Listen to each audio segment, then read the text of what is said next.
maestro Francisco Paco Cruz, periodista de larga trayectoria, más de 47 años en el periodismo, autor de una larga lista de libros. Le recomiendo sus dos más recientes, Las Damas del Poder y García Luna, el Señor de la Muerte. Orgullosamente miembro de esta familia sin censura. Querido Paco, ¿cómo estás? Te saludo con mucho gusto. Vicente, Algo ¿cómo que se estás? Bueno, esperaba.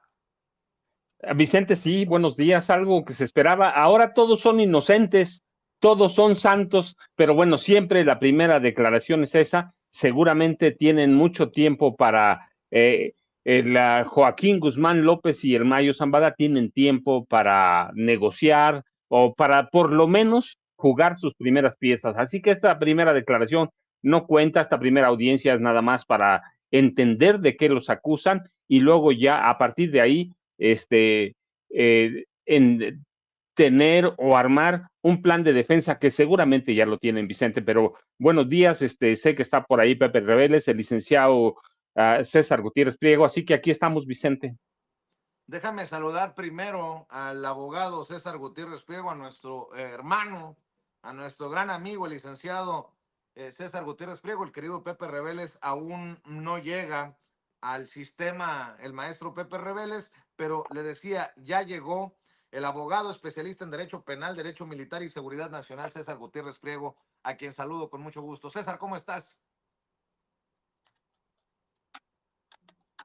Muy bien, Vicente, con el placer de estar aquí con ustedes, ya saliendo del COVID, que anduvimos enfermos estos últimos. ¿Qué? Sí, me dio COVID nuevamente por octava ocasión, entonces estuvimos todo el fin de semana, apenas me voy a hacer la prueba en un par de horas para ver si ya podemos seguir trabajando, por eso si me ven un poco demacrado es que sí, estuvo complicado el fin de semana con el COVID. ¿Todo bien, César? ¿Tranquilo? O sea, Bien, bien. estuvo pesadita la cosa. Estuvo un poco pesado, no hubo necesidad de llegar al hospital ni nada, pero sí se me complicó y como soy fumador, obviamente la parte de los pulmones me complicó un poco más, pero bien, ahora sí como dicen en mi rancho, sin Yolanda, Mari Carmen. Oye, a ver, antes de que llegue el maestro Pepe Reveles, ¿cómo ven esto de el culebrón, si me permiten la expresión, la saga de qué fue lo que pasó cerca del Paso con la entrega o la captura de el Mayo Zambada? Siguen saliendo cositas. Y bueno, mi querido Paco, nosotros al pendiente de que le confirmen al presidente, dicen las autoridades estadounidenses que no hubo trabajo de ellos detrás de esto, que no hubo un pacto, que no ingresaron, todo parece indicar a territorio mexicano, pero pues tengo la impresión de que al presidente de México todavía no le ponen los pelos, no le muestran los pelos de la burra, ¿no?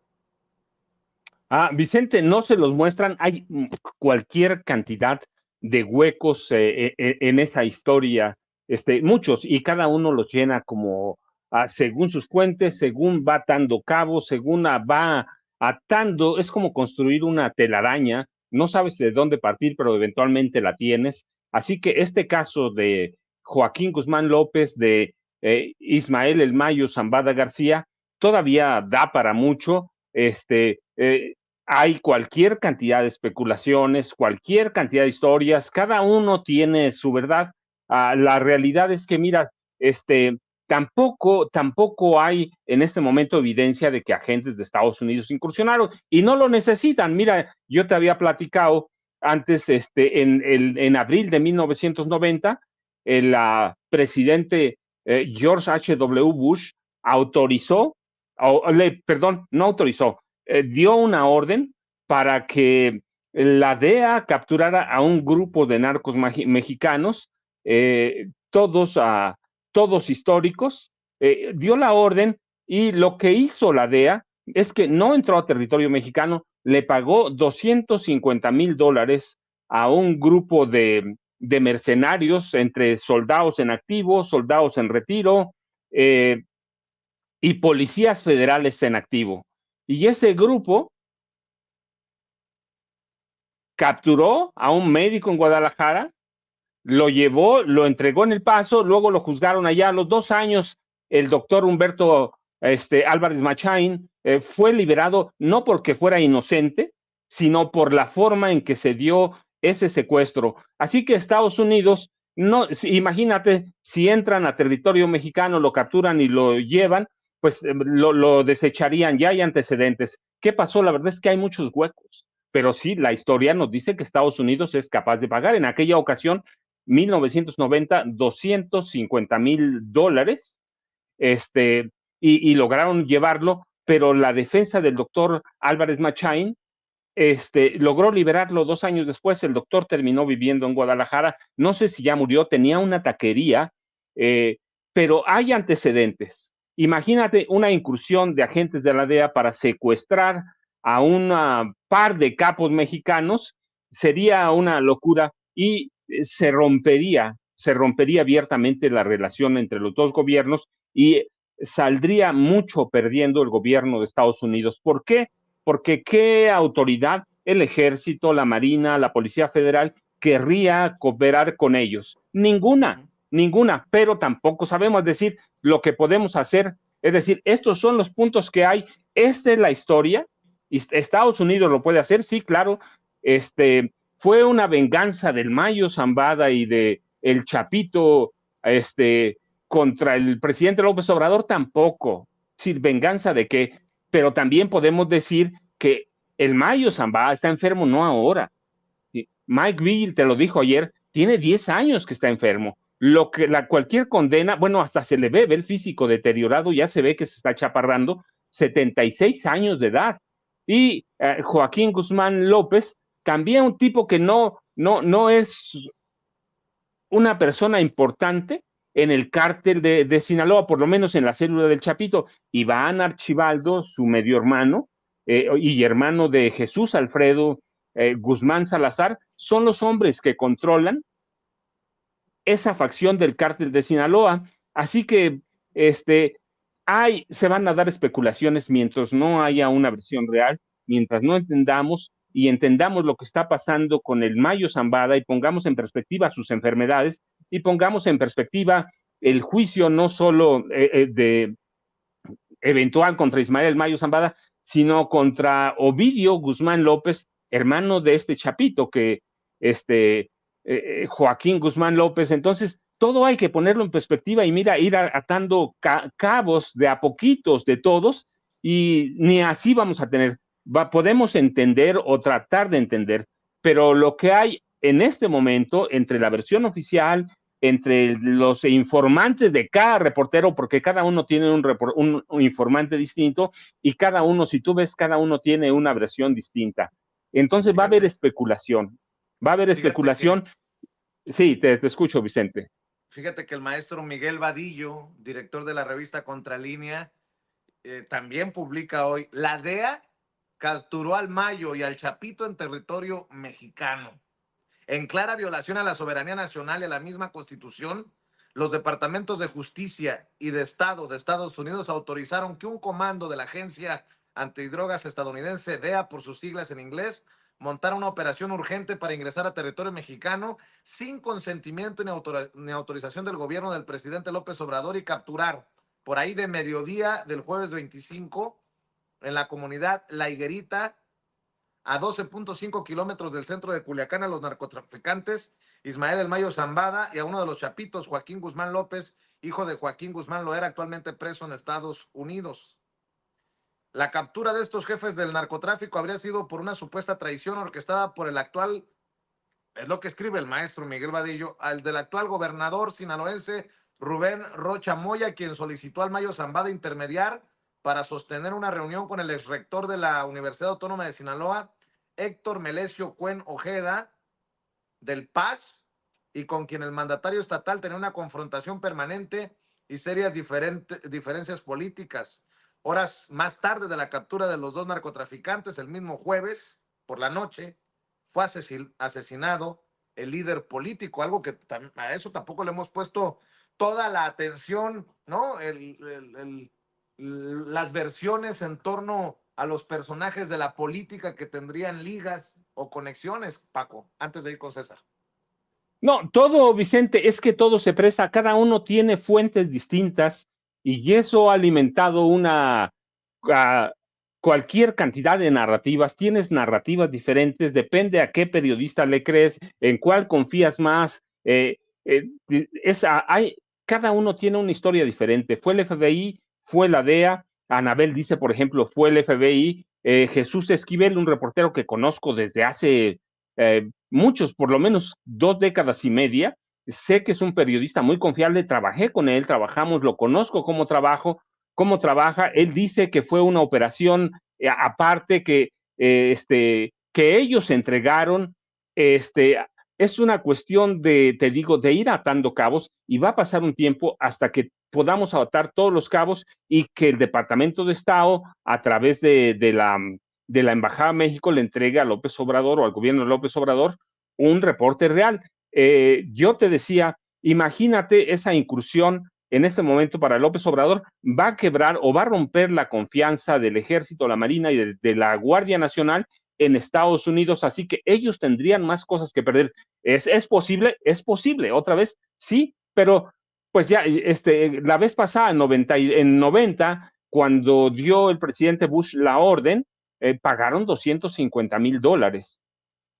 Hoy, si el presidente, que pudo haber sido una orden del presidente, una orden directa del Departamento de Justicia, del Departamento de Estado, quebraría la relación entre dos países en un tema que es fundamental. A mí, lo que te digo, hay una serie de huecos, pero que son boquetes grandes, y por lo que en esta historia cada uno escribe según las fuentes que tenga y olvida todos los contextos. Y los contextos son importantes para tratar de entender el problema del narcotráfico. Y mira, te decía ayer a Mike Vigil algo bien importante, bien importante. Yo en la noche platicaba con una reportera de Ciudad Juárez que escribió una tesina sobre el narcotráfico en Chihuahua, y decíamos, ahora mucha gente escribe sobre narcotráfico, pero lo escribe con informes de sus fuentes y pocas veces, muy poquitos, van al campo para saber cómo funciona o cómo opera el narcotráfico. Yo lo que digo, mira, pues yo para conocer cómo operaba fui a vivir un año en Colombia, fui a vivir 4 años y medio a Juárez, fui a vivir un año a Tijuana, fui a vivir a lugares a donde opera el narcotráfico. ¿Cómo opera? Tengo la verdad, no tampoco. Si, ¿puedes confiar en tus fuentes? Pues yo digo que no, porque necesitas el trabajo de campo. Confiar en la DEA, confiar en el FBI, también es muy peligroso, porque yo sostengo hace mucho que el FBI, la DEA y la CIA utilizan a periodistas, no solo de México, de todo el mundo, para tener reportes, para tener una idea clara de cómo los ven en determinados países. Así que vamos a tardar mucho tiempo en atar todos los hilos y armar o tejer nuestra telaraña para entender lo que pasó con el capo más buscado en el mundo, un capo cuyo cártel opera en 100 países, que tiene 30,000 empleados en el mundo, y yo creo que nos vamos a tardar un poquito, pero mientras tenemos que recoger todas las versiones, y claro, la presidencia eventualmente tendrá que tener una versión del gobierno de Estados Unidos, y si es, por ejemplo, la que dice Miguel Vadillo, ¿qué va a pasar? Van a romper la confianza entre los dos países, y eso sería peligrosísimo en este momento, porque no hay un cambio de partido político. Va a gobernar a partir del próximo 1 de octubre este país una mujer del partido y que tiene las confianzas y la amistad de Andrés Manuel López Obrador, Claudia Sheinbaum Pardo. Así que Estados Unidos tendría mucho que perder, pero todo es posible en este momento, Vicente. Así es, y sobre este tema veo que publicaste en La Silla Rota tu columna hoy, mi querido César Gutiérrez Priego. Ya también voy a saludar al maestro Pepe Reveles, que entró al sistema. La detención del Mayo, milagro del cielo, como un regalo divino al gobierno estadounidense. Desde el cielo, una hermosa mañana bajó el Mayo, escribe César Gutiérrez Priego, y dice: sin duda esta detención es muy delicada en relación a la forma en que fue llevada a cabo, ya que pudo haber sido en territorio mexicano por agentes estadounidenses, lo que escribe César, pero habría sido una violación a la soberanía de nuestro país, ya que oficialmente no participaron las Fuerzas Armadas Mexicanas, la Guardia Nacional, ni la Fiscalía General de la República. En otros supuestos se podría considerar que el Mayo pudo haber sido traicionado por Joaquín Guzmán López y llevado con engaños a un viaje sin retorno. Mi querido César, y súmale a esto lo que confirma el presidente, ¿no? Yo no sé si está relacionado o no. Sería muy inocentón de mi parte pensar que no hay relación. Fueron profanadas las tumbas de familiares del Minilic de Damaso, otro de los personajes que también terminó siendo o pactando con las autoridades estadounidenses y según tengo entendido ya está en libertad luego de haber cruzado hacia Estados Unidos y entregarse, mi querido César. Mira, fíjate, Vicente, a mí lo que me llama poderosamente la atención es, imagínate, el capo de capos, el narcotraficante más buscado del mundo. Además, el último gran don o zar de las drogas, que además era uno de los objetivos prioritarios del gobierno de los Estados Unidos, el Mayo Zambada, el legendario Mayo Zambada, y creer que lo pudieron haber chamaqueado, la duda viene aquí. Como un personaje como él, que se ha cuidado tanto, que tiene 76 años, que se dedicó 50 años por lo menos al negocio más peligroso que puede existir en el mundo, que es el tráfico de drogas, y que nunca había pisado una prisión, de repente lo pudieron detener o lo chamaquearon. Y ese es donde vienen muchísimas de las dudas que todos los demás podemos tener.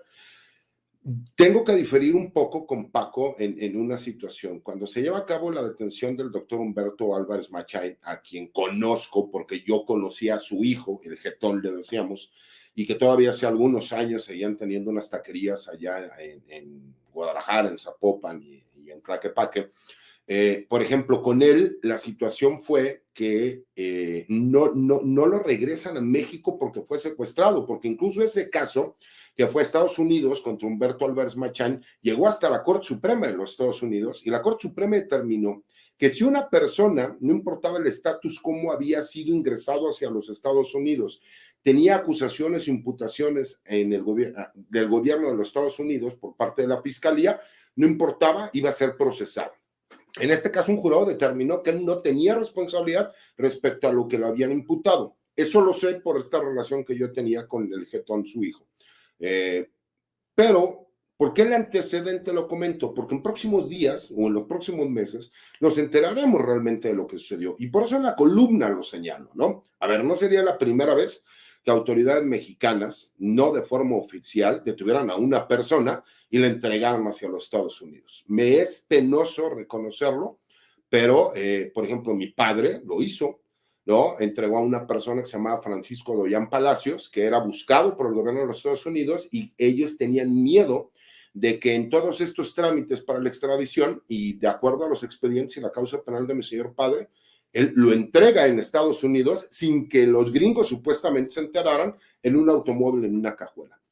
¿Una situación parecida pudo haber sucedido en México? Posiblemente. Hay una situación, y me parece que tú lo señalaste bien, y que es un análisis que no debemos de dejar de lado. El hecho de que Héctor Melencio Cuen, que era una persona conocida por ser amigo personal del Mayo, que eso era públicamente conocido, hay que recordar que si bien es cierto tenía una relación muy cercana con el Mayo, recordemos que hubo un incidente en donde uno de los hijos del Mayo se le acusa de haber matado al hermano de Héctor Melencio Cuen. Es otro punto que a lo mejor no hemos analizado y que de acuerdo, ¿no?, a esta misma investigación que publica Ian Grillo, en donde él mismo menciona que hay un tercer personaje, ¿no?, además de Héctor Melencio Cuen, que era el encargado, pero no distingue si era el mismo personaje que él está señalando, que es Héctor Melencio Cuen, o si era un tercero ajeno a esta situación. Lo que sí queda claro es que es poco probable que el narcotraficante más buscado del mundo, de uno de los carteles más poderosos del mundo, haya bajado la guardia. Y más cuando hay un hecho que me parece muy trascendente. ¿Y por qué sigo pensando que muy posiblemente esta detención fue pactada? Hay que recordar que el 5 de julio de este año, en el 2024, la Marina Armada de México, en conjunto con la Guardia Nacional, detiene al jefe de escoltas del Mayo Zambada, porque se les peló por minutos el Mayo. La realidad es que iban por el Mayo. Me parece que este hecho no ha sido muy tomado en cuenta y me parece que demuestra que a lo mejor la protección institucional que tuvo durante décadas el Mayo ya estaba comprometida y que sus círculos cercanos se encontraban comprometidos. Porque no tiene lógica ninguna de las versiones que dieron, ¿no? Eso de que fueron a revisar pistas clandestinas para el traslado de drogas, por el amor de Dios, en primer lugar ya no es el negocio que era anteriormente traer cocaína, ¿no? Para pasarlo de los Estados Unidos, porque ahorita a lo mejor el fentanilo es muchísimo mejor negocio y no necesita ni siquiera transportarlo ya procesado, con que lo que se está haciendo ahora, que es directamente llegan a los Estados Unidos y desde los Estados Unidos lo producen, pues no habría necesidad. Dos, no tiene que ver con las funciones que él manejaba, ¿no? Como jefe de una de estas facciones, tal vez de las más fuertes, del Cártel del Pacífico, que conocemos como el Cártel de Sinaloa. Entonces, por supuesto que no tenía lógica, pero la tercera, y que es la que más me llama la atención, que supuestamente Joaquín Guzmán López lo haya secuestrado, que lo haya trasladado hacia los Estados Unidos, esto como para tratar de eximir que hubiera podido haber una operación, ¿no? Por parte del gobierno de los Estados Unidos en conjunto con alguien en México, porque forzosamente tuvo que haber existido apoyo de alguien en México con capacidades tácticas operativas para poder realizar este tipo de operativo y posteriormente llevarlo hacia los Estados Unidos, ¿no? Entonces, me parece que hay un sinnúmero de información que vamos a ir llenando, ¿no? A través de los días. Me parece muy claro el hecho de que se declara inocente Joaquín Guzmán López, hijo, ¿no? Pero hay un hecho que nadie puede cambiar. Recordemos que Ovidio Guzmán, 2 días antes del operativo, el 23, fue trasladado a la misma prisión en donde ellos se terminan siendo llevados para procesarlos. Y esa es la parte que me llama poderosamente la atención porque supuestamente la información que da el New York Times y el Wall Street Journal mencionan que fue para cotejar declaraciones. ¿Cotejar declaraciones de qué? Yo puedo entender que las autoridades norteamericanas sean muy eficientes, pero ¿a poco tienen una bola de cristal como para saber que el día 25, curiosamente, iban a detener a el Mayo Zambada y a Joaquín Guzmán López? Entonces, me parece que estamos empezando a llenar los espacios y me parece que por supuesto que hubo intervención del gobierno norteamericano porque sigo sin creer que hayan chamaqueado al hombre más longevo del tráfico de drogas a nivel mundial por el simple hecho de que ese día bajó la guardia y lo terminaron secuestrando para llevarse a los Estados Unidos. Honestamente, no me la creo. Bueno, pues imagínate una violación a la soberanía nacional con un presidente como Andrés Manuel López Obrador. No estamos hablando de cualquier cosa en caso de que así hubiera ocurrido.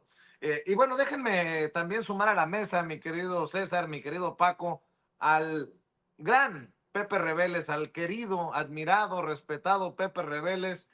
Más de 50 años en el periodismo, por eso disfruto tanto esta mesa que ya sé que es una de las favoritas de la audiencia de Sin Censura por el gran bagaje con el que nos ayudan a analizar los casos, el querido Pepe Reveles. Por cierto, le recomiendo su más reciente libro, como no anda en redes sociales, como nosotros sí andamos echando trancazos, pues a lo que te truje, chencha, necropolítica y narcogobierno.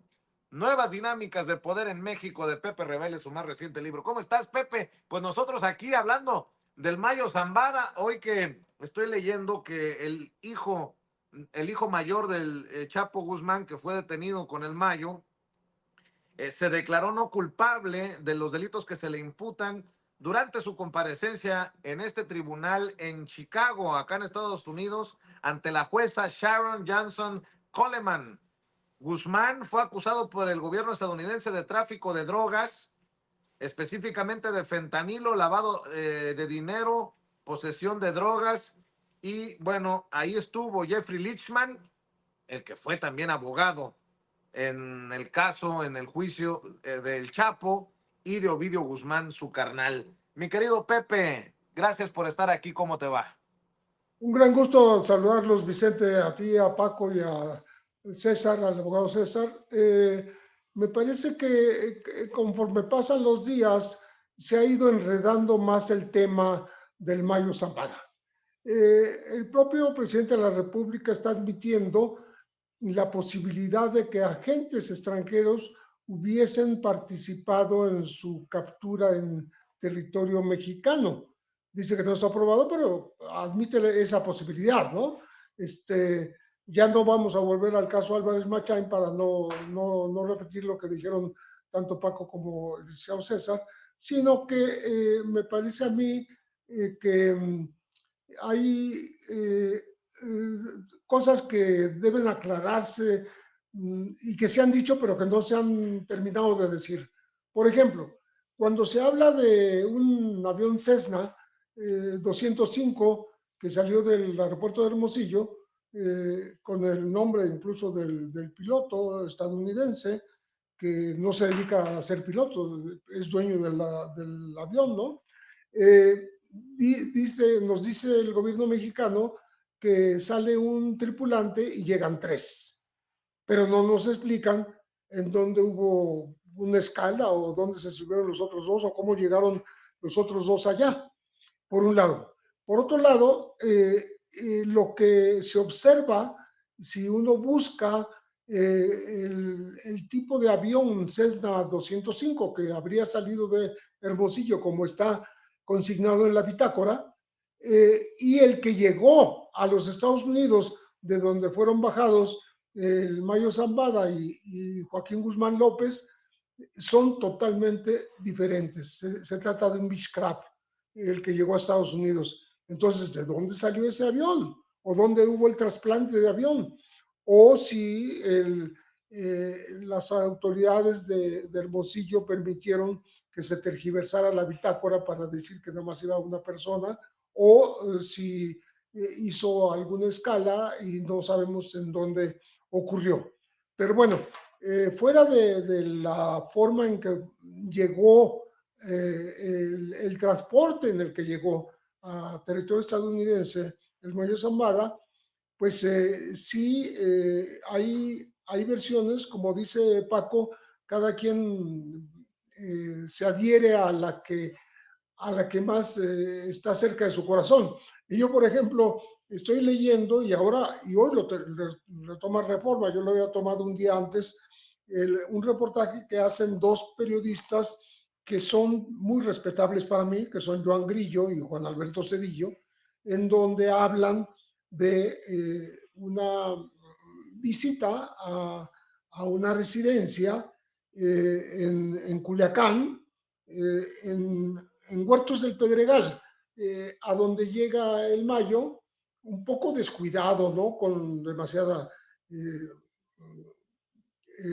escolta, ¿no? Y habrían sometido inmediatamente a los 4 guardaespaldas que entraron con él, que por cierto no se sabe si viven o si mueren. Y los 2 que estaban afuera, un asistente personal y otro escolta, vieron el asunto y salieron huyendo. Pero esa reunión era justamente con el rector Héctor Melesio Juen, que parece que tenía conocimientos o tratos con el Mayo, y por eso es entendible que pudo haber llegado con la confianza de ver a una persona que conocía. Pero ahí es donde habría tendido la celada Joaquín Guzmán López para someter al Mayo, meterlo en un vehículo, llevárselo a un rancho y de ahí sí tomar un avión y llevarse a los Estados Unidos. O sea, no el avión de Hermosillo, otro avión, ¿no? Entonces, ahí tenemos que dilucidar qué fue lo que pasó y algún día lo sabremos, ¿no? Y si ya tanto Joan Grillo como Cedillo mencionan que estaban presentes en esa residencia, ya estaban ahí los agentes estadounidenses. O sea, que sí habrían estado en territorio mexicano, ¿no? Y no que ellos se lo llevaran en el avión, pero que sí se lo sometieron y lo llevaron a subir a un avión, ¿no? Forzadamente. Luego el abogado Frank Pérez, el abogado del Mayo, dijo en Estados Unidos que por supuesto que Ismael Zambada García no llegó por su voluntad a los Estados Unidos. Él fue obligado a subir y fue sometido por 6 hombres vestidos de militar así da el dato exacto, 6 hombres vestidos de militar y después atado de las piernas, subido al avión con una bolsa negra en la cabeza para que no ni siquiera viera dónde se lo llevaban. Lo amarraron al asiento y así viajó hacia Texas en los Estados Unidos. Cuando bajan el, el hijo del Chapo, Joaquín Guzmán López, cuando baja en los Estados Unidos, me estaban entrevistando y pasaron la imagen del Chapito, de este Chapito, todos son Chapitos, son 4, ¿no? De Joaquín, él saluda de mano a los agentes que lo reciben. O sea, como algo, pues, muy amistoso, muy conocido, y entonces, uno piensa que en efecto hubo un acuerdo previo, de último momento si se quiere, pero un acuerdo para que él traicionara al Mayo Zambada y se lo llevara, que por cierto es su padrino de este Joaquín. Eh, Se sabe que el Mayo no se llevaba con los Chapitos, pero con Joaquín más o menos sí la llevaba bien. Entonces estamos hablando de eso, de que ni siquiera se sabe dónde hubo cambio de las aeronaves, dónde hubo tergiversación quizá de las bitácoras, dónde estuvieron los agentes estadounidenses que sí operaron en México y Oye, cómo están eludiendo todos los trámites de extradición. me está Y preguntando, Pepe, me está preguntando un amigo que tengo en este círculo de inteligencia militar y no, siempre aclaro, no es César Gutiérrez Priego, otro amigo. Me dice, pregúntales en la mesa qué piensan de esto que te mando, de esta versión que circula en los círculos en los que me muevo, me dice. Ismael El Mayo Zambada y Joaquín Guzmán López se entregaron a las autoridades estadounidenses. Llegaron al Aeropuerto Internacional del Condado de Doña Ana, en Nuevo México, a las 11:34 de la mañana, tiempo de la montaña, en un vuelo procedente de Hermosillo, Sonora. Y de esta versión, por eso me pregunta mi contacto, el 5 de julio, la Infantería de Marina Mexicana realizó 8 allanamientos en Culiacán, Sinaloa, deteniendo a 9 personas. En uno de los inmuebles encontraron a Ismael El Mayo Zambada y su hijo Ismael Zambada Sicairos, alias Mayito Flaco. En los operativos participaron agentes estadounidenses, durante los cuales se recuperó esta pistola y por ahí es lo que publica el Wall Street Journal, esta pistola con la MZ del Mayo Zambada, conocido así en el mundo del narcotráfico como el MZ. A cambio de la libertad del Mayito Flaco, el Mayo acordó entregarse al gobierno de Estados Unidos, donde probablemente pasará el resto de sus días tras las rejas. También se comprometió a proporcionar una suma sustancial de dinero e información valiosa que conduzca a más arrestos e incautaciones de drogas. Así termina el histórico reinado del narcotraficante más poderoso del mundo, que nunca había puesto un pie en prisión. El nuevo líder del cártel de Sinaloa ahora es Ismael Zambada Sicairos, conocido como el Mayito Flaco. ¿Cómo ven esta versión? Porque me ha estado insistiendo este contacto, ya es la segunda ocasión que me envía esta versión descabellada, viable, ¿no? Que se suma pues a todo esto que estamos tratando de desmenuzarle a la audiencia ante la falta de claridad, tanto en México como en Estados Unidos, por estos arrestos o estas detenciones, Pepe. Sí hubo un operativo el 5 de julio, pero lo que está diciendo esta nota es que encontraban al Mayo. Digo, si lo hubieran encontrado, se lo hubieran llevado ya desde entonces, ¿no? Encontraron quizás restos de que estuvo ahí, eso sí puede ser, ¿no? Pero no creo que a él personalmente lo tuvieran resguardado desde el 5 de julio hasta este 25, ¿no? No, yo creo que empezaron a hallar las pistas en este seguimiento en el que efectivamente siento yo que participaron agentes de los Estados Unidos y que tienen muchísimo que ver y no lo sabemos ahora, lo vamos a saber con el tiempo, porque pues ahí hay cambios de de personal que viaja en aviones, cambio de aviones, hay cambio de versiones de que si se entregó, que si pactó, pero al final un aporte. Te escuchamos, Pepe, te escuchamos. Me Sí, imagino que hay, bueno, creo que intentaba entrar una llamada al dispositivo, sí, ¿no? y se declara no culpable, pues entonces no pactó, porque ¿para qué va a decir que no es culpable si ya pactó? En fin, creo que faltan muchísimos huecos por llenar y esperemos que tanto México como Estados Unidos tengan la rapidez para informar a la gente porque realmente es un enredo bastante complicado.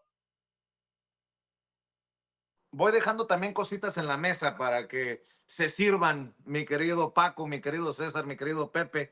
Oye, ¿cómo ves esto que Elon Musk, el dueño de X, antes Twitter, está circulando? Ya ven que Elon Musk es uno de los personajes más importantes que ha estado insistiendo en que hubo fraude electoral en Venezuela. ¿Qué cosas? A ver si lo tiene don David, esto que está circulando el mismísimo Elon Musk. Y dice, esto es real. El Departamento de Estado y la Iniciativa contra las Drogas ofrece una recompensa de 15 millones de dólares por información que lleve al arresto y convicción, arresto y captura o captura de Nicolás Maduro Moros. Y pone este cartel de la DEA metiéndole otra cosa, otro tema a esta situación, porque en Estados Unidos pues no aceptan los resultados que las autoridades electorales venezolanas han dado y que es la victoria del presidente Nicolás Maduro. Y otro tema importante, la reunión tanto con la presidenta electa como el presidente actual de los padres de los normalistas desaparecidos de Ayotzinapa y la comparecencia del respetado Alejandro Encinas, ex subsecretario de Derechos Humanos de la Secretaría de Gobernación, por este caso de los militares que podrían estar involucrados. Alejandro Encinas escribe el mismo en el Universal, en un acto sin precedente, el pasado 25 de julio comparecí como testigo por el ejercicio de mis funciones cuando fungí como presidente de la COVAG ante la audiencia solicitada por los militares. La verdad a juicio, escribe en el periódico El Universal el ex subsecretario de Gobernación Alejandro Encinas. Ahí voy dejando los temas, Paco. Usted diga por dónde vamos. Es que todos son interesantes, Vicente, e importantes. Venezuela no la va a soltar Estados Unidos, el tema. La OEA, bueno, pues es un organismo que responde a los intereses de Washington con el mayor golpista que tiene América Latina, Luis Almagro, diplomático uruguayo que es especialista en golpes de Estado. Pero lo decíamos ayer, no lo van a soltar porque tiene Venezuela algo que es bien importante para Estados Unidos, una reserva, la mayor en el mundo, de petróleo crudo, 300,000 millones de barriles. Ni siquiera Arabia Saudita tiene eso. Lo decía Maduro, lo dijo Chávez en su momento, se va a acabar el petróleo de Estados Unidos, se va a acabar en Rusia, se va a acabar en todos lados, se va a acabar en Arabia Saudita, pero Venezuela va a tener petróleo. Eso es real. No lo van a soltar. ¿Hasta dónde puede aguantar Maduro? Ya aguantaron. Mientras tenga el apoyo del gobierno ruso, puede aguantar. ¿Cuánto? No lo sabemos. ¿Es capaz a Estados Unidos de intervenir? Lo hizo en Chile, lo hizo en Argentina, lo ha hecho en todos lados. A donde quiera intervenir Estados Unidos, lo hace. ¿Va a poder con Venezuela? Hasta ahora no ha podido.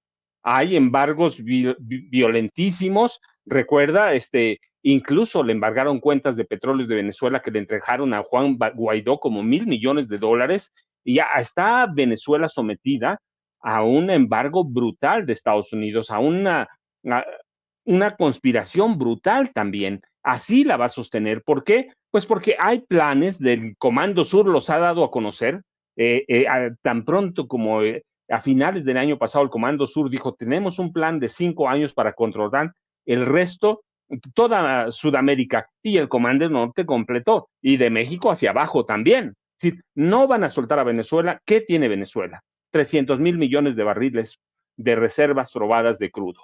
Así que no lo van a soltar, lo van a tener allí. Hay que ver si va a aguantar Maduro, si va a aguantar el ejército bolivariano, no lo sabemos, pero hasta ahora le han aguantado. Entonces es un tema que le interesa a Estados Unidos, le interesa a la Casa Blanca, punto, le interesa al Departamento de Estado. Así que no van a soltar en este momento a Maduro, sobre todo cuando la oposición tuvo una votación considerable. Es decir, no perdió como otras veces que la habían aplastado. Tuvo una votación arribita del 40%, entonces van a mantener la presión, van a ocasionar disturbios, si todo lo que sea violencia lo van a ocasionar. ¿Hasta dónde? Hasta donde pueda aguantar o romperse el hilo, pero mientras tenga el respaldo del gobierno ruso y seguramente de los chinos, Venezuela puede aguantar un poco. Así que hay que esperar, las elecciones apenas fueron el domingo, en este momento está la ebullición, que la OEA y otros países van a solicitar no reconocer el resultado de las elecciones, no lo van a hacer. Han pedido incluso la intervención militar, han hecho llamados en un abierto intervencionismo para ejecutar un golpe de Estado. ¿Lo van a lograr? Bueno, hasta ahora no, pero pues es también cuestión de esperar y de ver la defensa del pueblo bolivariano de Venezuela. Así que, perdón, es un tema importantísimo. ¿Por qué? Por las reservas probadas que tienen de crudo. Ningún país tiene, Venezuela, el 20% de las reservas probadas de crudo en el mundo. Así que eso es un asunto de seguridad nacional y de estrategia nacional para Estados Unidos. En el caso de Ayotzinapa, aquí lo dijimos en su momento, Vicente, no lo van a resolver. Hay muchos huecos. En el gobierno de Enrique Peña Nieto hubo suficiente tiempo para desaparecer, alterar, sembrar evidencia, todo, para torturar a testigos. Han muerto otros testigos. Así que es un caso que para mí, yo te lo dije un día, estamos a años luz. Recuerdo que así le pusiste el encabezado. Años luz, lo repito y yo hoy lo confirmo. No se va a resolver. Cuando tomó posesión el gobierno del presidente López Obrador, dije, tiene buenas intenciones el presidente, buenísimas intenciones, ¿lo van a resolver? No. El otro, participó el ejército. Yo tengo los documentos, no solo de la primera investigación sin testar, sí, no solo tengo documentos de Telmex donde advierten que sí participó el ejército, que hubo una participación, no que ellos lo hayan matado, simplemente que participaron en una especie de conspiración. Y yo sostengo, sí hubo una conspiración, los que están, no, yo di mis nombres, estos son los que hay en los expedientes, estos estuvieron a cargo de esto y esto, había infiltrados del ejército en Ayotzinapa, así que no se va a resolver porque incluso uno de los infiltrados, el ejército dejó morir a uno de los infiltrados, la familia de estos soldados ha tenido que ir penosamente a pedir apoyo al ejército para su manutención. Pero que hubo en alguna etapa desde el principio participación, ¿lo supo el ejército? Sí. ¿Lo van a resolver? No, porque le dejaron ya el caso a López Obrador hecho un desastre. Yo lo dije también en su momento, el GIEI no hizo un buen trabajo, pero no hizo un buen trabajo. ¿Por qué? Porque confiaron mucho en el gobierno de Enrique Peña Nieto. Y esa confianza en un gobierno que participó en la desaparición, en un gobierno que se corrompió hasta la médula, en un gobierno que intentó guiar la investigación, en un gobierno que creó o fabricó una verdad histórica, pues el GIEI nunca iba a llegar a ningún lado. Así que terminaron yéndose con una serie de informes. Qué bueno que ahí están, pero para mí hubo deficiencias en el trabajo del GIEI, el grupo de expertos internacionales, hubo una deficiencia. ¿Y por qué? No importa que les dieron $2 millones, no importa el dinero, lo que importaba es que estuvieron guiados por el gobierno de Enrique Peña Nieto y ellos fueron testigos de cómo sembraban evidencia, por ejemplo, Tomás Herún de Lucio. Así que en este momento digo lo que te dije hace por lo menos 2 años, estamos a años luz de resolver el caso Ayotzinapa. No importa la buena voluntad del presidente. ¿Qué le van a dar a futura presidenta, Claudia Sheinbaum Pardo, lo mismo, van a tener, es decir, el problema ahora es una cuestión incluso de confianza, está un poco rota la confianza y lo que va a hacer, lo que dijeron los padres de Ayotzinapa, pues le va a dar un refresco, van a revolverlo, van a encontrar a los estudiantes, yo lo digo con toda la pena de los papás, con todo eso, porque es mejor siempre mantener la esperanza. Después de tanto tiempo, no los van a encontrar. Me gustaría que los encontraran. Entiendo, se me murió hace casi 4 años un hijo y sé lo que tú sabes, se me murió, sé a dónde está, pero pasé 2 años sin salir a la calle. Yo entiendo la pena de los papás que no saben a dónde quedaron sus hijos, no saben lo que pasó, y mantienen esa esperanza. ¿Los van a encontrar? Me gustaría decir sí, no los van a encontrar, dije entonces, a años luz de resolverlo. El ejército también cometió una serie de errores en el gobierno de Peña Nieto. El general Cienfuegos, Salvador Cienfuegos Cepedas, puso una serie de trabas, entorpeció la confianza, afectó la confianza de los padres en el ejército, y luego el caso también, lo he dicho, se politizó. Está politizado el caso, entonces hay una serie de cuestiones que no van a permitir darle una buena salida o una salida. Y en el caso de Alejandro Encinas, en el momento, cuando presentó su primer informe como presidente de esta comisión de la verdad, dije, no está bien sustentado, porque no han hablado con el ejército. Tenía que hablar, sí tenía que hablar Alejandro Encinas con el ejército, porque es parte del Estado mexicano, parte del gobierno mexicano. Yo lo dije, ahí la ventaja de Internet, ahí está, no está bien sustentado, no han hablado con el ejército, no están amarrados todos los puntos que deben amarrarse, así que va a haber resistencias en el ejército, y el ejército terminó obligando a votar a Alejandro Encinas. ¿Qué falta ahora? Bueno, pues esperar a que tome posesión la futura presidenta de México y empiecen de cero, y eso va a ser otro calvario para el gobierno, va a ser otro calvario para los padres y va a ser otro calvario para los abogados, porque sostener un caso como este después de tanto tiempo, viene el agotamiento político y viene la desconfianza, ya no solo de los padres, sino de la gente en los padres y la desconfianza de la gente en el movimiento Ayotzinapa. Y eso es tristísimo, pero eso está pasando, Vicente. Mi querido César, voy contigo con los temas que vamos dejando. Por cierto, se sabe, estaba leyendo lo que acaba de publicar precisamente Jesús García, corresponsal del periódico La Opinión, de que en su comparecencia, en su primera audiencia en la Corte del Distrito Norte de Chicago, el hijo mayor de Joaquín El Chapo Guzmán, Joaquín Guzmán López, aquí lo vemos en pantalla, le ponen un alias de El Güero, conocido también como El Güero. Llegó vestido con el uniforme de recluso color naranja, iba encadenado a su comparecencia, y el pues joven de 38 años reconoció que recibe atención por problemas de tiroides y presión arterial alta al declararse no culpable de los cargos. Mi querido César, ahí vamos dejando los temas, tú vas eligiendo y seguimos escuchando tus comentarios y tus opiniones. Fíjate, Vicente, que Jesús es uno de los periodistas que me gusta mucho seguir, es muy profesional, es una persona que le gusta verificar bien los datos antes de darlos a conocer, y es correcto, por eso le dicen el güero gordo a este hijo de Joaquín Guzmán, por la situación que tiene de la tiroides. Pero, fíjate, todos los temas me llaman poderosamente la atención. El único que no pienso tocar es el de las elecciones de Venezuela, porque no estuve al tanto de cómo estuvieron llevando a cabo y no me gusta hablar de temas que desconozco, ¿no? Entonces, me parece que sí hay un gran interés por parte del gobierno de los Estados Unidos en Venezuela desde hace muchísimos años. ¿Por qué? Pues porque tiene las reservas de petróleo más grandes del mundo, ¿no? Me parece que eso explica en sí una parte importante. Lo demás, yo soy un demócrata y yo siempre he pensado que tiene que triunfar la democracia, sea quien sea.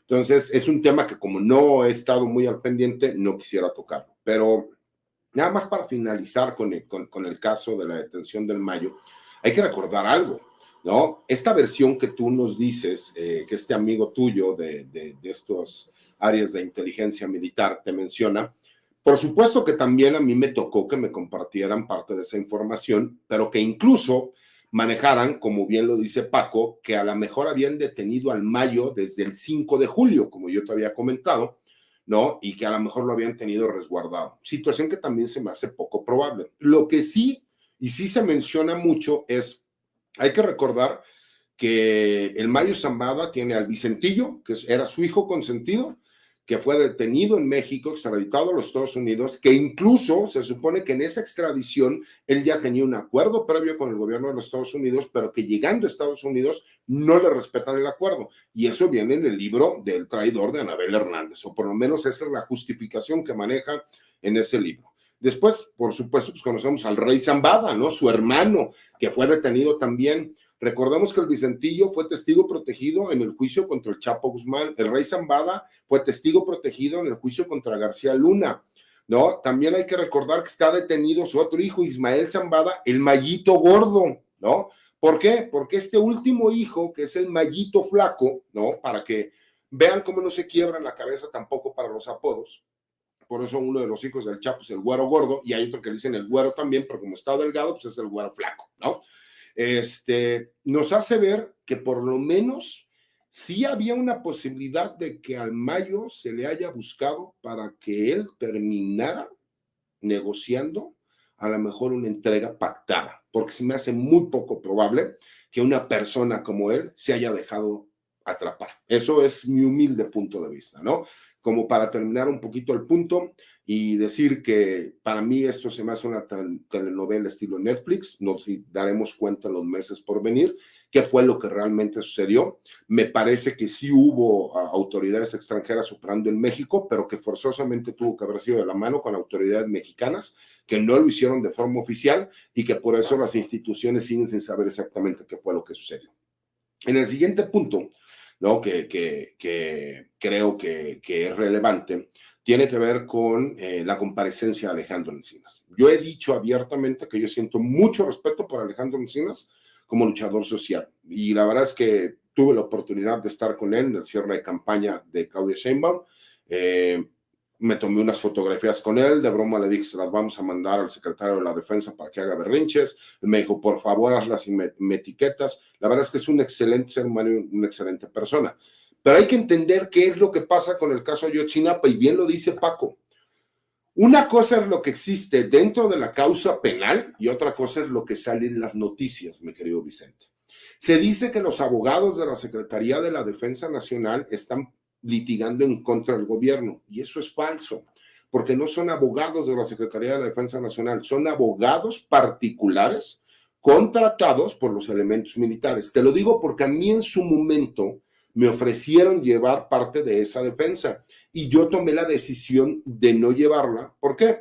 Porque mi ideología no me permitía a lo mejor llevar una defensa de elementos militares donde yo veo que sí hubo información que fue arrancada y que no existe como tal. Entonces, ni me iba a sentir a gusto defendiendo a los compañeros militares, ni me iba a sentir a gusto defender a quien a lo mejor pudo haber cometido un delito y que por esta información que ya fue sustraída y que ya no existe o no hay forma de poderla recuperar, se pudieran ver algunas personas beneficiadas o perjudicadas. ¿Por qué? Hay que entender, los verdaderos responsables, las personas que aceptaron que mandaron secuestrar a los estudiantes y que los mandaron desaparecer, quedaron en libertad. ¿Por qué quedaron en libertad? Porque todos vimos ese video de Tomás Lucio Cerón, quien se encuentra en Israel, el cual, cuando él estaba encargado de la Agencia de Investigación Criminal, está torturando a un personaje que le dicen el Cepillo, y que este personaje es quien empieza a dar la información. Todo este grupo de narcotraficantes pertenecientes a Guerreros Unidos y que se declararon culpables y que aceptaron públicamente haber ordenado la desaparición de los estudiantes, ahora se encuentran en libertad al grado de que son testigos colaboradores de la Fiscalía General de la República. Cuando ellos dan nueva información, y esta información se la hacen llegar a Alejandro Encinas, el cual supuestamente son pantallazos de lo que anteriormente se manejaba como BlackBerry, para que la gente ubique, es parecido al WhatsApp, pero eran mensajes internos nada más de BlackBerry a BlackBerry. en donde supuestamente están entablando comunicación con el comandante del 27 Batallón de Infantería. Y ahí es donde viene el reclamo por parte de los elementos militares, porque mencionan que esa información que se dio a conocer por parte de Alejandro Encinas no fue corroborada científicamente por medios de dictámenes periciales. Esa es la parte legal de lo que está sucediendo ahorita. Yo sé, y siempre que hablamos del tema, todo el mundo me da unas madrizas, pero es mi obligación moral decir exactamente qué es lo que sucede. ¿Por qué?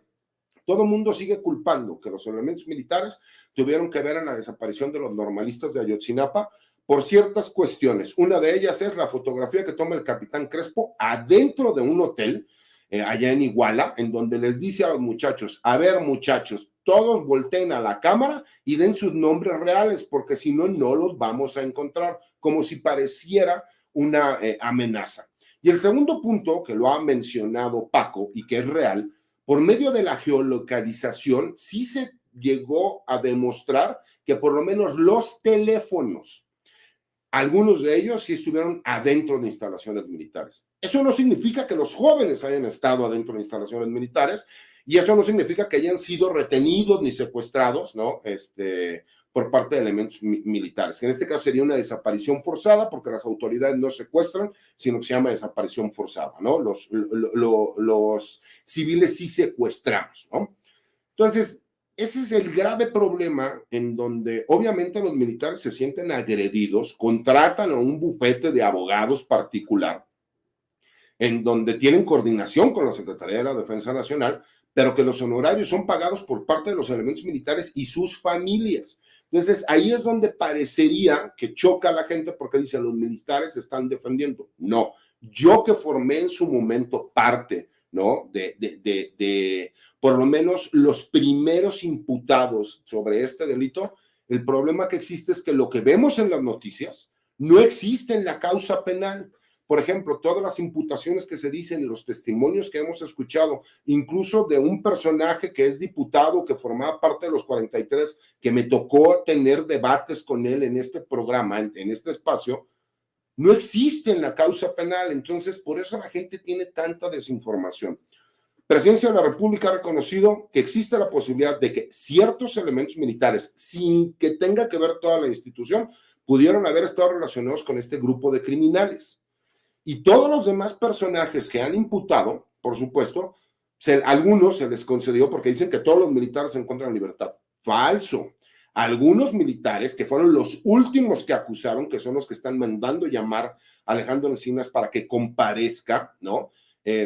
Son a los que se les concedió el beneficio de la libertad bajo caución, que no tienen nada que ver con todos los otros militares que siguen llevando su proceso en prisión, porque pues, sigue existiendo un general, un coronel, 4 oficiales y 5 de tropa. Entonces, el problema es ese, que la gente no conoce toda la información y ya ha criminalizado a toda la institución. Entonces, me parece que es el tema que es complicado. Yo sé que me van a terminar puteando, pero es mi obligación decir exactamente las cosas como son, como sé que existen, no sé ya la última parte, porque ahí sí les mentiría, pero yo, por ejemplo, no quise llevar el asunto, por lo menos la parte que me estaban ofreciendo a mí, porque mi ideología política no me lo permite, ¿no? Y no iba yo a poder hacer mi trabajo de forma correcta para defender a mis hermanos militares, cuando no estaba yo convencido a lo mejor de lo que tendría que ser la defensa.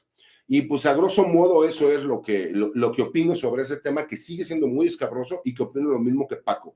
A menos de que se ponga una persona que conozca bien el medio militar para poder recuperar la información, porque hay un problema con los militares. Por más que traten de desaparecer toda la información, son tantos los informes que se tienen que llevar a cabo que siempre termina existiendo un documento. El problema es que no han sabido dónde buscarlo, mi querido Vicente, y me parece que van a tardarse muchos años, a menos de que pongan una persona que conozca bien del gremio y del sistema para poder saber la realidad de lo que sucedió.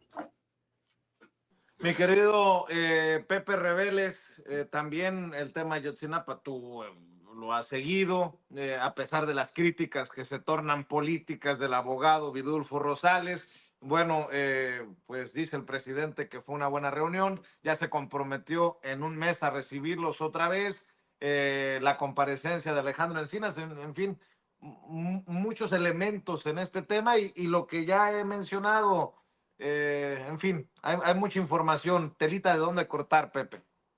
Sí, sobre todo en esta última reunión de los padres con el presidente de la República, hubo carnita porque el presidente les entregó 85 files o expedientes que no conocían para que los estudien y no se han pronunciado sobre ese tema.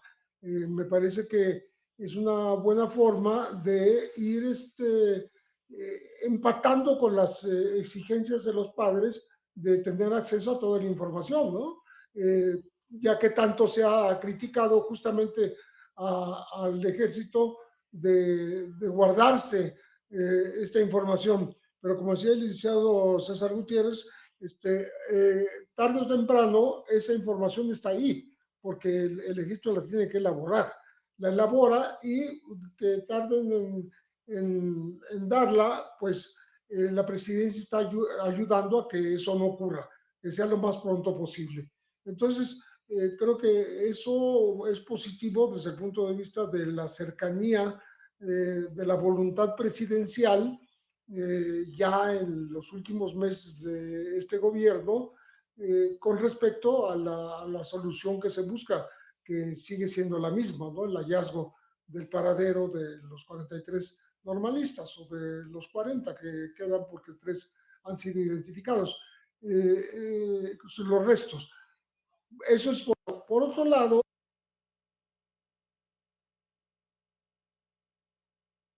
Me parece, perdón. Sí, sí, te escuchamos, Pepe. Entiendo que en ocasiones a veces uno no puede controlar estas cosas. No te preocupes, maestro. En el momento en que tú estés listo, escuchamos tus comentarios, tus opiniones para cerrar la mesa de diálogo. A ver si me ayudan los compañeros porque no escucho al querido Pepe. Me imagino que es precisamente por esta comunicación que buscaba llegarle a su dispositivo. Vamos a ver si ya lo escuchamos o nos esperamos, querido David, querida Ceci. Ustedes me guían, por favor, eh, para continuar escuchando las opiniones del querido Pepe Reveles. A ver si te escuchamos, Pepe. ¿No? Compañeros, a ver si me ayudan a ser un poco más eficaz como compañeros en producción y le piden a Pepe que salga del sistema y vuelva a ingresar para poder escuchar sus comentarios. Perdón por la desesperación, pero bueno, en ocasiones a veces se complica, a pesar de que tenemos un equipo de producción, uno tiene que estar dando los comandos a través del micrófono y le ofrezco una disculpa, a ver si me escucha el querido Pepe Reveles para que salga del sistema y regrese debido a que se ha desconectado su dispositivo de nuestro sistema operativo de la computadora y no podemos escucharlo.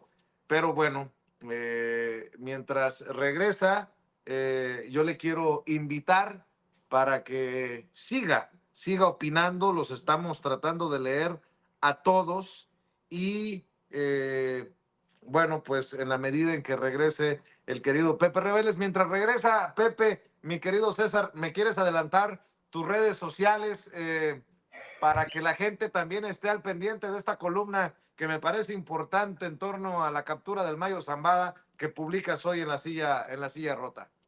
Por supuesto, Vicente, mira mi cuenta de X, anteriormente Twitter, es @CesarGutiPrim, que es la cuenta que yo manejo personalmente.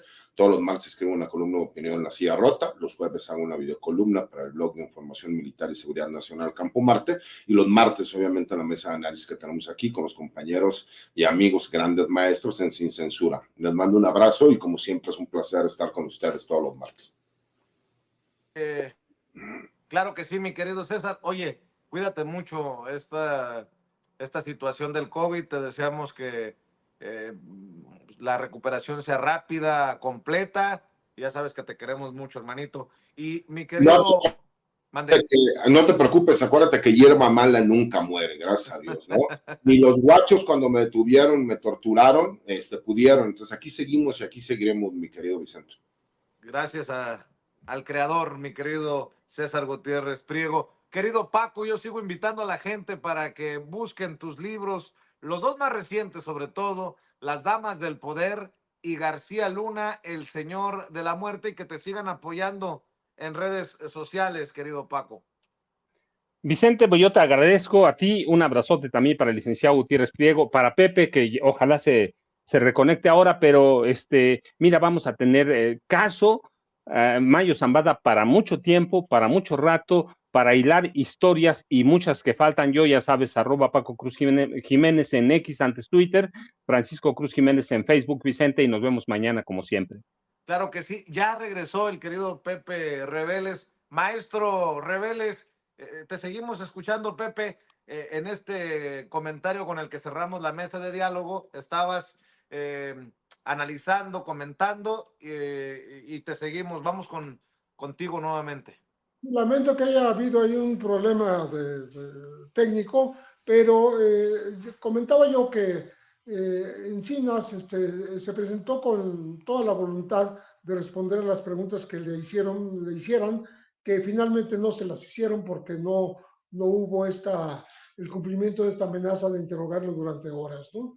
Me parece que el tema Ayotzinapa queda para el próximo gobierno como un encargo muy especial, y así se lo ha hecho saber ya el presidente Claudia Sheinbaum, que también se reunió con los padres, y creo que no se va a cejar en el empeño para llegar a saber exactamente qué es lo que ocurrió con estos jóvenes en esta terrible noche de Iguala.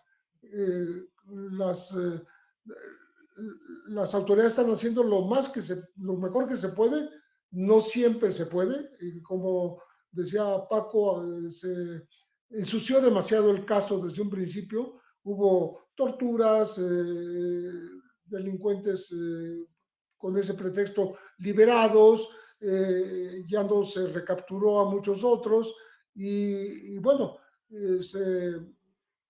desgraciadamente los militares están defendiendo a su manera, pero el propósito es llegar hasta el final, hasta saber exactamente qué pasó con los muchachos normalistas de Ayotzinapa.